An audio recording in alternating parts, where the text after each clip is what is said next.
That's right. Let's go live now. We're live. I thought I was not, but now I am. I am alive. How you doing this morning? Hey, it's me, Ann Ella. What a beautiful day outside it is. Woo! I tell you what, some days, it's just crazy. When you get up and you start moving and you start going, whoop, whoop, this is what we got going on here. It just makes you happy to be alive. And when you've got the sun out there, it really makes you happy, doesn't it? So right now, it is 45 degrees outside. We are headed for a high this morning of 71. Tonight, we're going to get down to 50 degrees. But here's what I have to say. Sunshine on my shoulder. That's right. So no real chance of any rain, just 2%. Think we'll take it.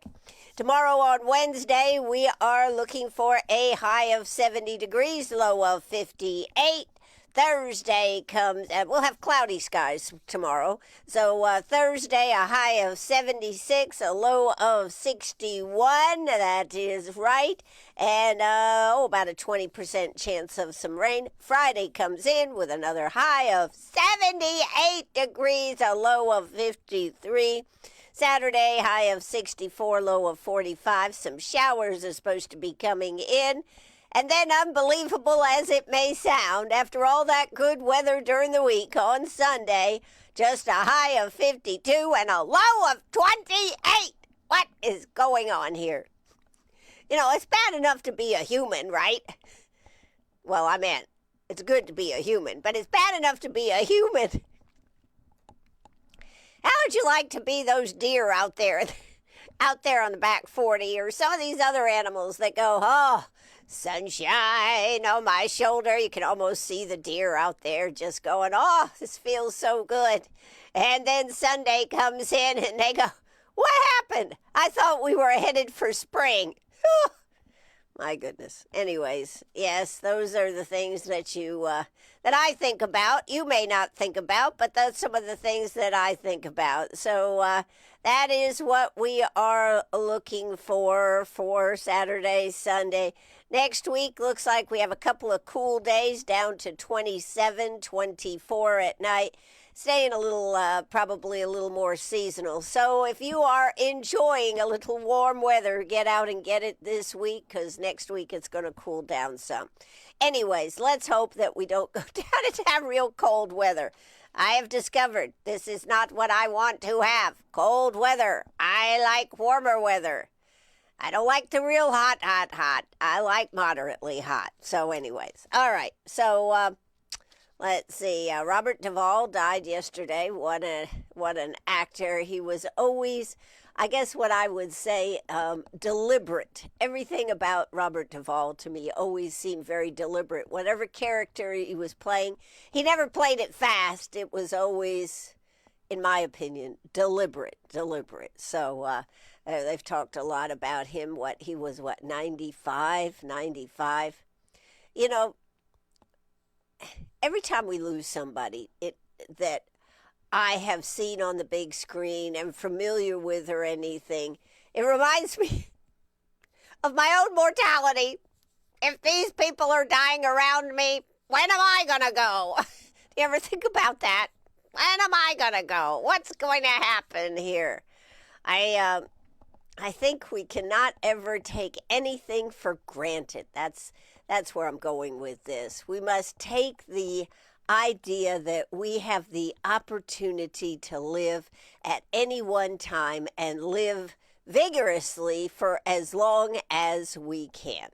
So I would challenge you, if you've been in kind of a ho-hum position here, today is a great day to get outside and say, oh, it's a beautiful day, and take it to its max. So that's a little words from Ann here. You know what my favorite saying is. You're only given a little spark. That's right. You're only given a little spark, and that we must you have to take advantage of it, and you must not lose it. So as crazy and as weird and everything else that we all are, take advantage of it and embrace it. That is what we should do. And I tell you what, I truly believe that. So anyways, what are we talking about here this morning, Ann? You're rambling. Yes, I am rambling. I am. Had the opportunity to add some new people to our to promote their businesses or things that are going on. You may have just heard the Great Lake Cleanup is coming up very, very, very soon. And you know, it really is in our parlance to be able to change the trajectory. We should do whatever we can do to make sure that we are making a difference out there. And let's see. I was going to play the ad for you. Now, my list here is all messed up here this morning. Oh, here it is. All right. Keep Greenwood beautiful. That's right. The big cleanup is coming on the 14th of March. So you got a little bit over a month. But I suggest get everybody revved up to start doing this. Let's listen to that ad. Take it away. Pristine Lake Greenwood. The choice is yours, Greenwood. Your opportunity to keep Lake Greenwood beautiful is in your hands.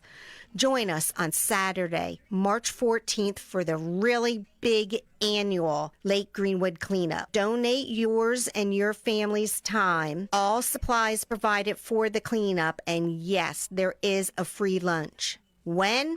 Saturday, March 14th, 9 to 12. Register at our Facebook page, Keep Greenwood County Beautiful, or our website, keepgcb.com. Free lunch provided by Break on the Lake, Papa John's, Chick-fil-A, and Pepsi of Greenville. Be the solution, Greenwood, not the pollution. Isn't that great? Yes, be the solution, Greenwood, not the pollution. There you go. You can make a difference just by spending a few hours out there on March 14th. So I just wanted to put that out there, and Diane Sponberger did a great job with that ad. So thank you very much. All right, what else do we have going on here today? We actually have a lot, but I am not cued in on everything that is going on. I was kind of interested in the story about the condoms here over there in Italy. They'd ordered up 10,000 condoms and they're running low.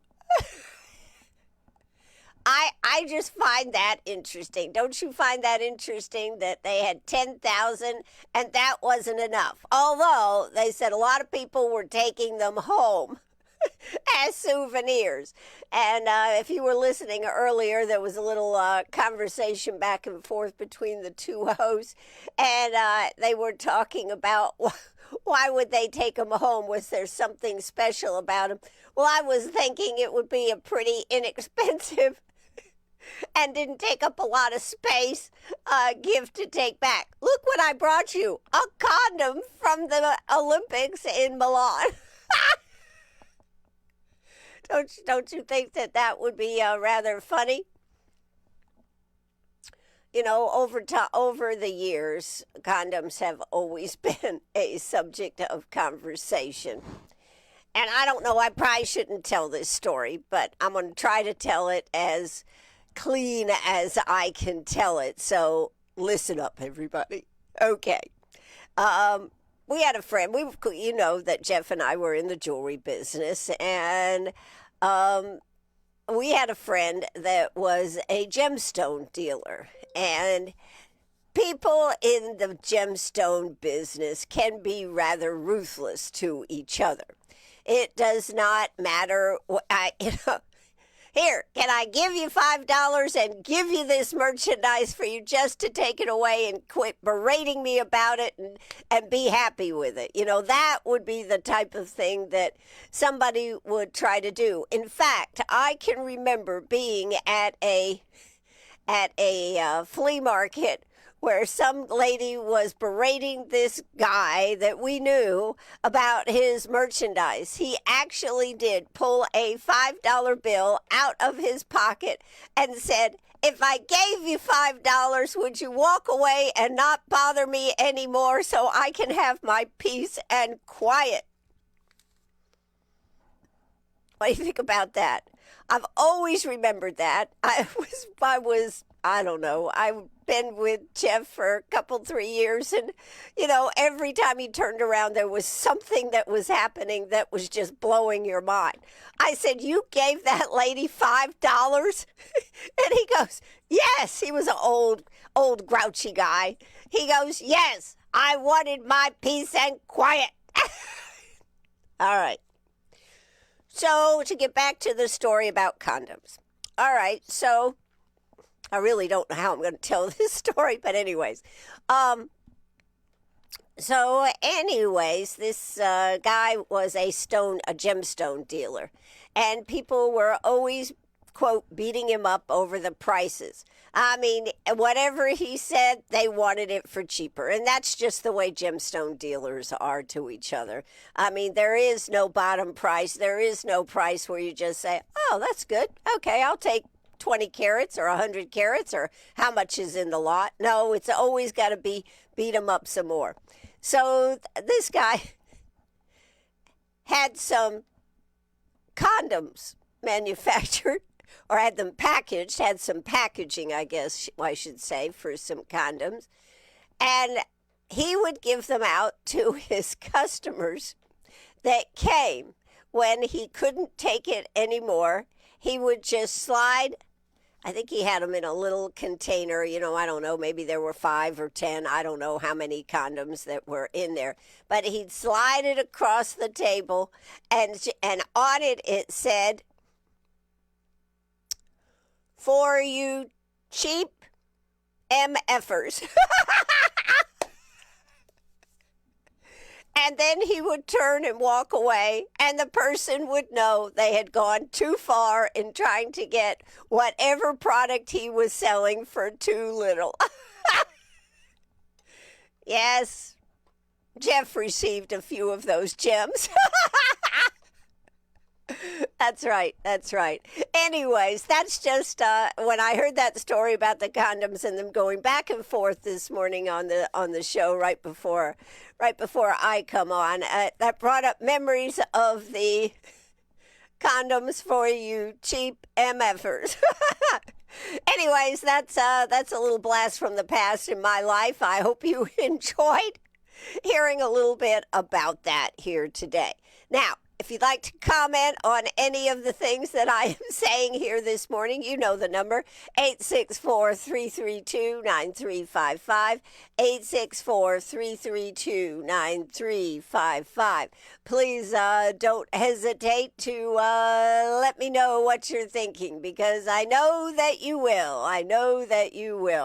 All right, other things going on here in the news. Also, Jesse Jackson died yesterday.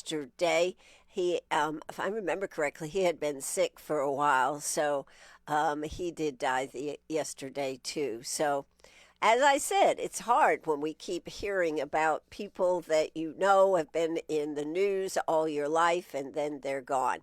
But it's just the way of the world. And as we age, and if we're lucky enough to get old, we are going to know people that are no longer with us. So, what else is in the news? This afternoon, I want to make sure that you are, if you're joining us right now, that you know that this afternoon we are going to have Dr. Alexander Wang.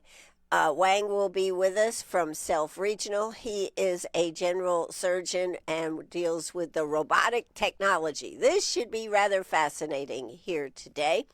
So make sure you tune in. That'll be at 5 o'clock. Also, Dr. Ryan Bolt is a colorectal cancer awareness. We're going to be talking about that this afternoon. Those two will be right here on WCRS from 5 to 6. So hope you'll tune in for that. That is this afternoon on Meet Me at the Diner. And tomorrow, TJ Shadone will, of course, our Greenwood Police Chief will be joining us. We plan to talk about some of the facts and statistics and whatnot out there, how it is to be police chief here in Greenwood, South Carolina, and what are some of the differences? What is a crime versus what is something that is a civil suit versus a criminal aspect. So we're going to be talking about all those things. And then on Thursday, we're going to laugh it up and have a good time with Pam Stone, the comedian, and of course, the wife of Coach on the TV show that many people probably don't remember, but she was hysterical, and her story about how she got started in comedy is also pretty interesting. She was a person who was, what shall we say, always in the right place at the right time. And that, I think, is pretty cool. All right, so what else is going on here today? Like I said, I don't really have a lot already prepared here for today. I find it, I don't know how you feel about this, but what do you think about that sheriff out there in Tucson coming out and saying the family is not involved in the disappearance of Nancy Guthrie at all, period, stop. And that he is tired of people trying to put them in the picture when they are not part of it. Well, how does he know that definitely they are not part of the picture? That's what I would like to know. I think he has done a terrible job as a sheriff. I think he should have stayed out of some of the back and forth. After all, in today's world, isn't that what we have? We have everybody coming up with an answer as to what is wrong.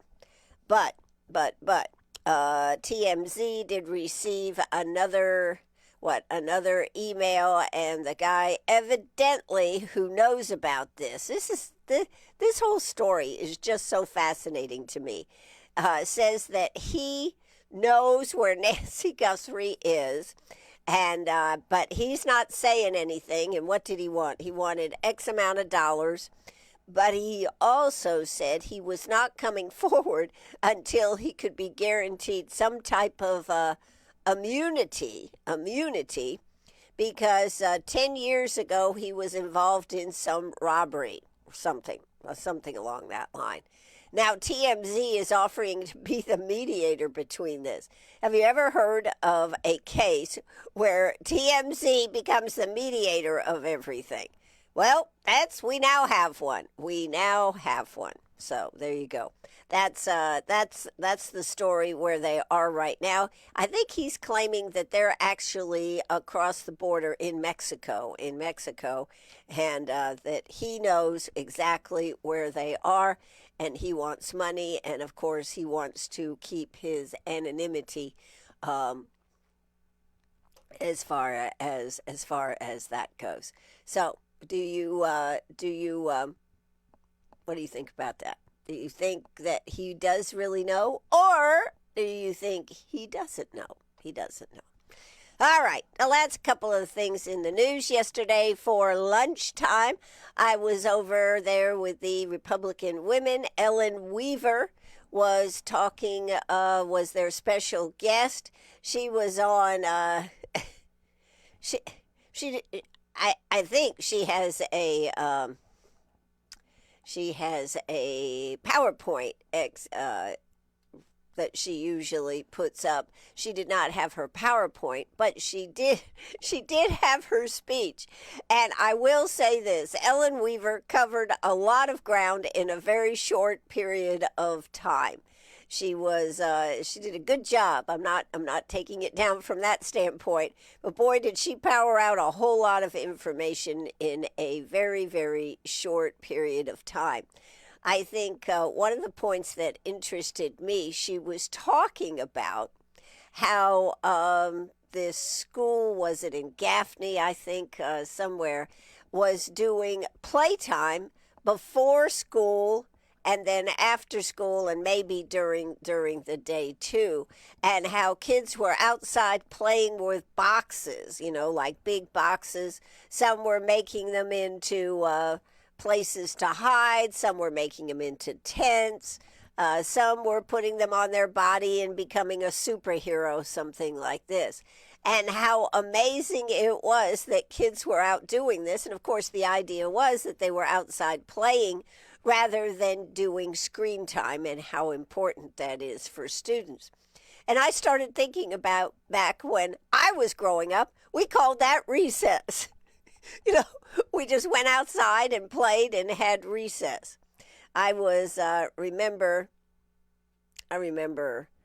last year listening to one of the school board meetings about how important it was for our students just to have a quick lunch and then sit in their seats and read. And at the time, I said to myself, well, how are they getting any of this energy out if they have to sit and read? I'm all for everybody learning how to read, but how about the fact that they are not out there burning off some of this energy? So I was glad to hear that at least that Ellen Weaver recognized the importance of recess, being able to get this energy out.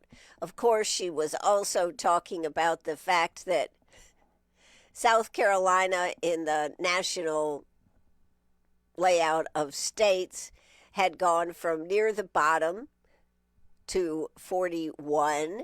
And while she said that that was not great, that we had made in a state in the last several years a big stride. And of course, she was talking about how Mississippi had gone from at the bottom of the list to, I don't know where they are exactly, but they're very near the top, or maybe they are, and they're calling it the Mississippi Miracle. And she sees that same thing for South Carolina.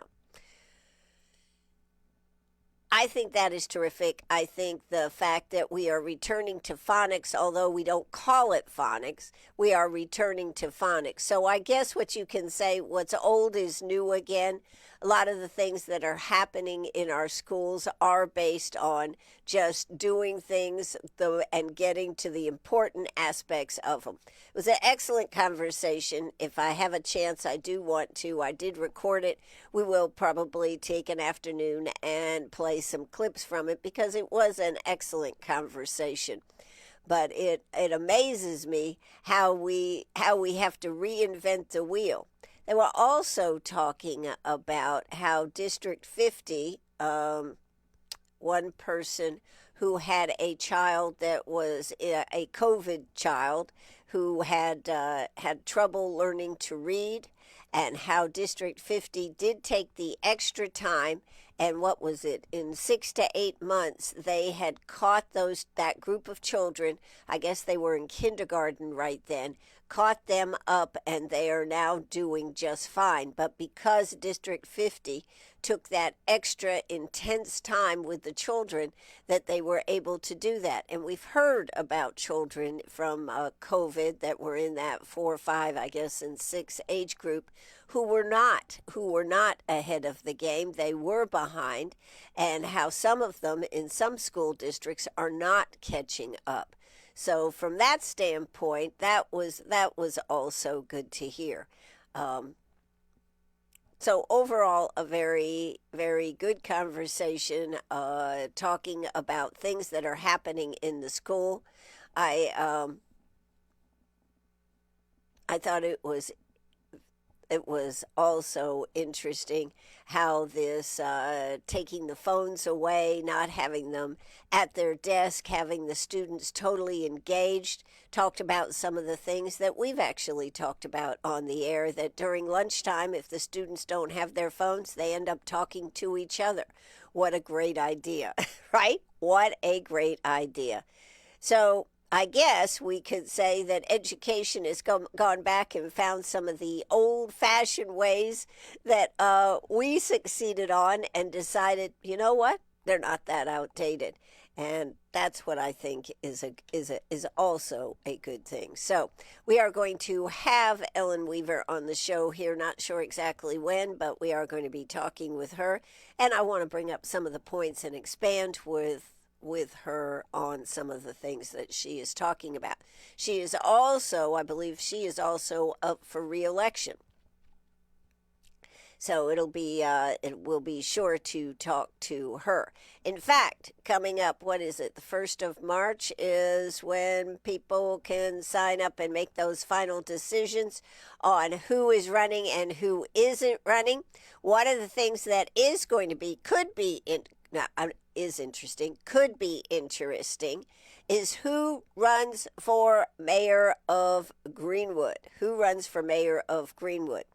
There's a lot of, I'm going to say it this way. There's a lot of trash talking on Facebook about this, and I think we could have an interesting race right here in Greenwood. So that is remains to be seen. But if you are on Facebook and have seen any of the trash talking going on there, any of the things about how things should change, one such person is talking about having the strong mayor sense of government versus the administration and a mayoral sense of government. Personally, and this is just my personal opinion, in what I've seen with things like in Calhoun Falls, some of the things in Saluda, even 96, you are much better off to have a city administrator and a city council that oversees the city administrator. What we have in Greenwood, South Carolina, is certainly, from what I have seen and from what I have watched and what I have observed over the years, a much stronger position for the city to be in. Most cities that do not have a city administrator are because they are too small to do this. But all kinds of problems happen. Not that they can't be successful, with the mayor's style of government, but they have the mayor and an administrator usually are two different types of people. The mayor may be a great outgoing person, likes to do the ribbon cuttings, likes to be involved in the community, likes to have the ideas maybe on things to promote this city. Whereas an administrator is, what shall we say? I'm going to use the word bean counter, not because I want to use the word bean counter, but they're a different type of person. They are the person that likes to make sure that the books balance, that everybody is paid the way they're supposed to be, et cetera, and all that aspect. Those two people, usually you cannot put in one person. They just don't exist. So when somebody talks about changing what we have in Greenwood to a strong mayoral government, I think Greenwood is, number one, too big to have, and how would you even come up with somebody who could handle both sides of it? So, just Greenwood, before you jump, you better make sure you know what you're looking at and what you're looking at for the future. FYI. Could be an interesting race this year on the mayoral side. You never know who's going to jump into politics. I contend that Ralph Norman, I think people have totally counted him out of the election because he hasn't done anything to really, I mean, he's put out a few policies, but I kind of feel that Ralph Norman is kind of waiting in the background. Da-da-da-da, da-da-da-da, da-da-da-da. And he is going to start coming on strong comes after the sign up period for governor. He will come on strong there. After all, he has a huge war chest just aching to be spent. And we at WCRS would like to get some of that money. I'll just go on the record for it. So while he is trailing in this, I think that he could be just waiting to see who all's in the field and then make his final decision. So that could be another interesting race. We already know we have Alan Wilson and Pamela Evitt kind of neck and neck at the top. I think who is it? Nancy Mace is in third place, and then Ralph Norman is in fourth with Kimbrell. Oh, yes, Kimbrell in fifth when he just needs to drop out. There you go. He just needs to drop out. So there you go. That's a few of my musings here this morning about some of the races as they get ready to shape up. We do have a government shutdown for ICE. I don't really think it's Homeland Security. I don't think it's really that big a deal other than one side, the Republican side, beating up on the Democrats just like they did when we had a full shutdown. This is only part, and I understand that they're shifting resources around. Also, they are leaving Minneapolis. The ICE is. They did their job, I guess, or they did enough of a job that they are leaving.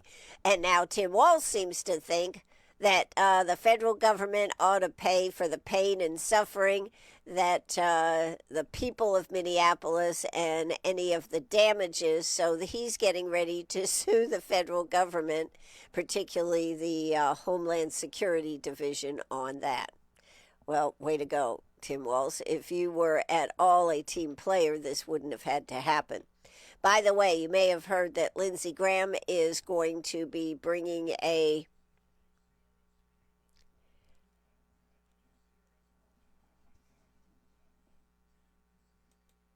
You may have heard that Lindsey Graham is going to be bringing up a bill that will do away with sanctuary cities. I think that could be a good thing. I really do.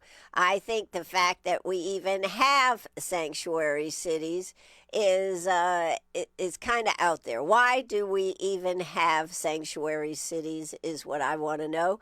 That is something that we should not have. So, sanctuary cities, they need to go. I wonder if Lindsey Graham can make that happen. Of course, he is right here on WCRS, making sure that we know about about his plan to do this and how he stands with Trump.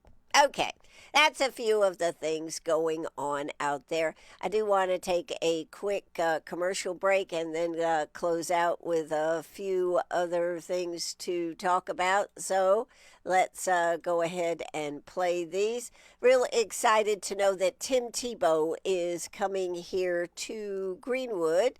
Let's take a listen. Are you passionate about life? Always wanted to see Tim Tebow in person, not on a screen? Hi, I'm Brenda, and Road to Life 2026 with Tim Tebow is an evening that brings our community together to stand for life and support those facing unexpected pregnancies.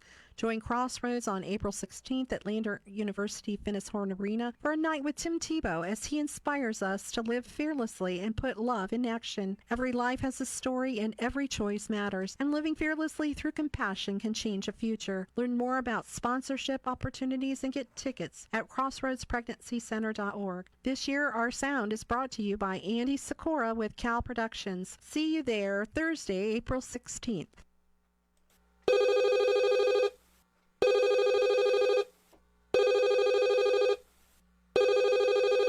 Thank you for calling Greater Greenwood United Ministry. For the Crisis Ministry, choose option 0. And for the Free Medical Clinic, choose option 1. Again, thank you for calling Greater Greenwood United Ministry. Greater Greenwood United Ministry offering a hand up to those in life and medical crisis for over 30 years. Happy birthday to George. George Washington, that is. Just 294 years.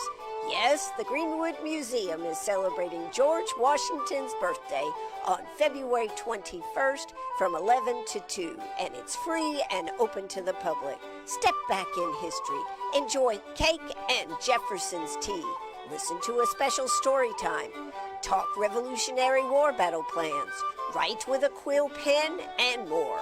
Only at the Greenwood Museum, February 21st, 11 to 2. Brought to you by the Greenwood County SC 250 Coalition and the DAR. See you there. Happy birthday, George. There's no place like this place anywhere. Hey, did you see Bob? He just tried a yoga class, upside down. And Jane just swam 10 laps while juggling her water bottle. Somehow, I feel like I belong here. You do. This is the Greenwood YMCA, where everyone's having fun and everybody knows your name. There's no place like this place anywhere. Come join the fun and make 2026 the year you belong. At the Greenwood YMCA, there's no place like this place.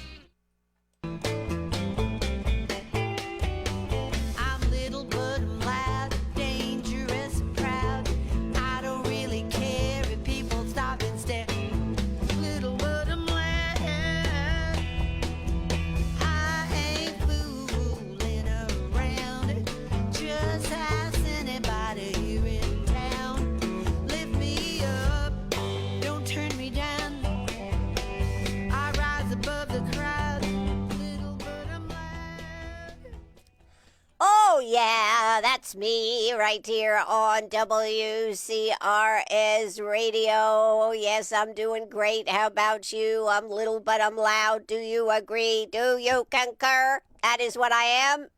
Me too. All right. Well, we've got, as I said, coming up this afternoon. We're coming up this afternoon, Dr. Andre Wang, who is a general surgeon who uses the new, it's been at Self for several years now, but robotic technology. It's going to be an opportunity to learn more about it. If you've got any questions, we'd love to have your questions at 864-332-9355. That's 864-332-9355. Also, with Dr. Alexander Wang will be Dr. Ryan Bolt. He is going to be talking about colorectal cancer awareness. So make sure you're tuned in this afternoon. That'll be from 5 to 6 today.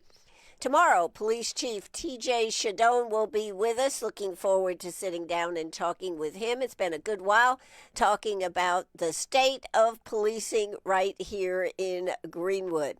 And then on Thursday, we've got a fun interview with the one and only Pam Stone. She is always funny and can find humor in just about anything. So we'll be talking with her. So I think that's going to be a lot of fun, too. Hope you will tune in for that. All right. And again, a big congratulations to Jeannie Brock, Barbara Turnberg, and Christy Wright. They were our winners in the DQ giveaway. So that's a little bit about a few things going on. A lot of nothing. Well, we did talk about condoms this morning, and that should give you something good to talk about, particularly if you were listening when I talked about my very old story from a friend that was in the gemstone business. If you didn't, you'll have to go back and listen to it because it's pretty funny and kind of sums up people in the gemstone business. You know, the gemstone business was a great business, but they used to say in order to deal in gems, you had to have a heart of stone. And that is so true. Hey, I tell you what, one more thing. You know, I am from Maine, and I think Susan Collins has been in office since I was a child. Well, guess what? She wants to stay in office. There was some thought that she might be giving it up, but she's decided to stay in office, and they are going to be spending huge dollars to keep her in office. Who am I talking about? I'm talking about the GOP. I just can't believe, and I think that is some of the problem. One of the articles in the Wall Street Journal today is the age of new CEOs, and they're getting younger and younger, that they've seen a big turnover with much younger people becoming the CEOs. Perhaps, I mean, I'm just saying, we might have some younger people in Congress might make a difference. What do you mean I haven't made it to the office yet? I'm walking as fast as I can.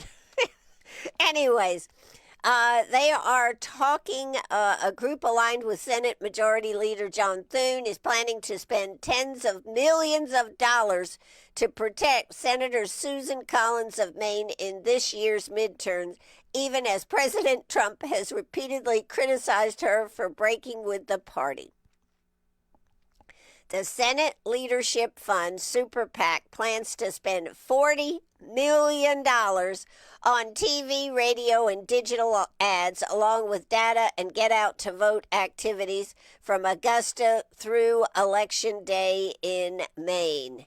That is huge. $40 million on an election in Maine just to maintain one Senate seat. Of course, that's how thin the margins are in Maine, and I guess you would rather go with someone that you've had in office and keep them in office.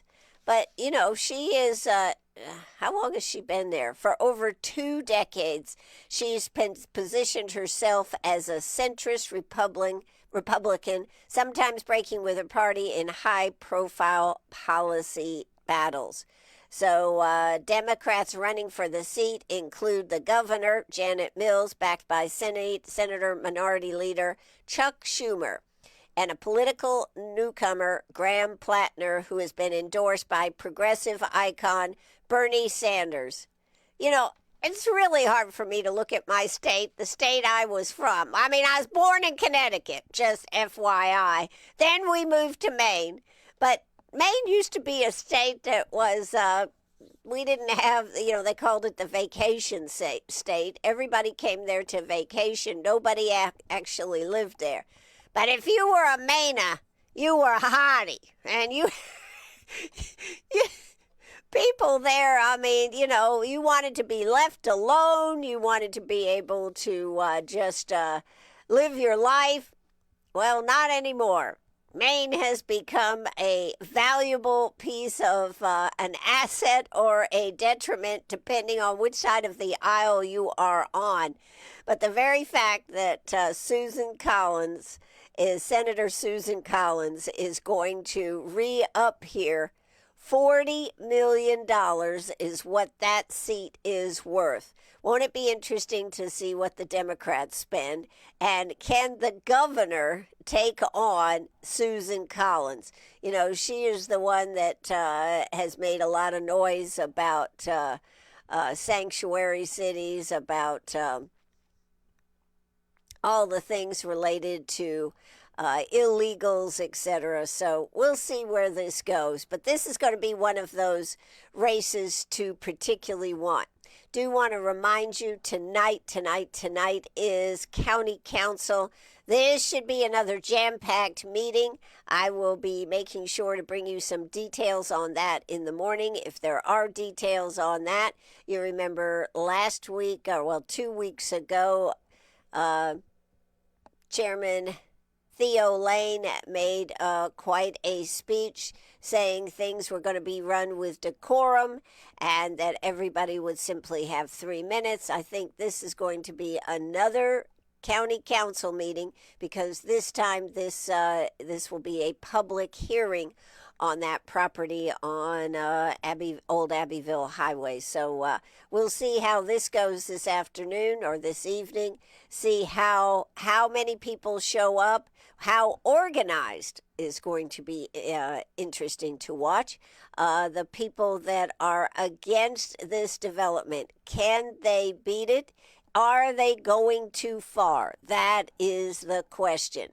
Tune in. It'll be on YouTube tonight. 5:30 will be the public meeting. Of course, our county council goes into executive session before the meeting from 4 to 5:30. Then they come and do their public meeting. So we will see how this goes. That is county council this evening. And if you want to go to the meeting, it is at the library, as it always is. That should be a most interesting meeting tonight. All right, that's going to do it for me. Make sure you're tuned in at 5 o'clock this afternoon, where we will have Dr. Alexander Wang, who is a general surgeon, which will be talking about robotic surgery, robotic technology, and Dr. Ryan Bolt talking about colorectal cancer awareness. It's going to be an interesting show, so a lot of good information I'm sure we'll get here. Some information you may want to know, so tune in this afternoon for that. That, my friends, is going to do it for me. Penny's going, well, it's about darn time. I want my breakfast. I don't know how she knows that it is exactly the time that we need to be doing this, but every day she does.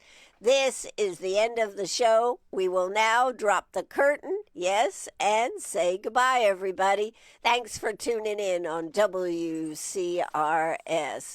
Take it away.